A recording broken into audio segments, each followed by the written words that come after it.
lại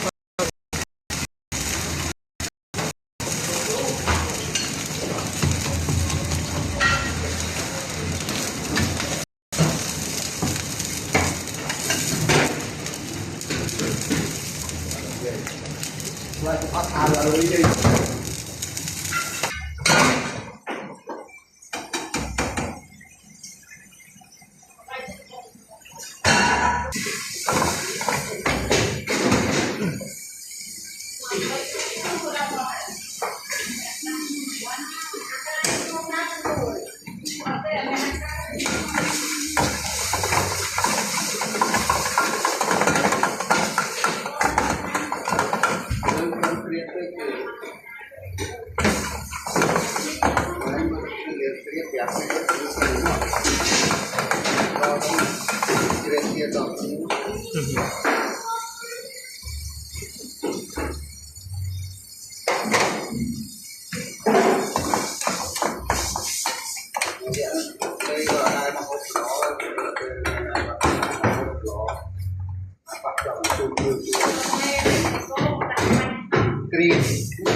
rồi mất mã này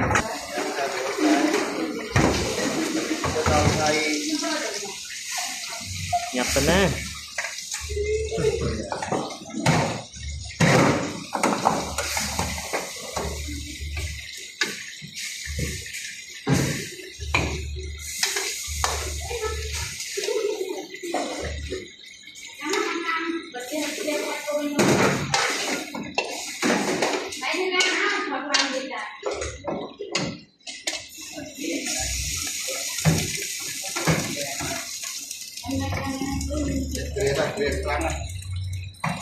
giờ là đây là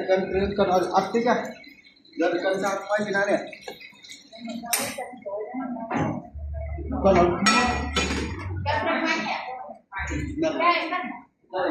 giúp con nó mất nó đôi chân tặng lóc á con là tặng lóc đấy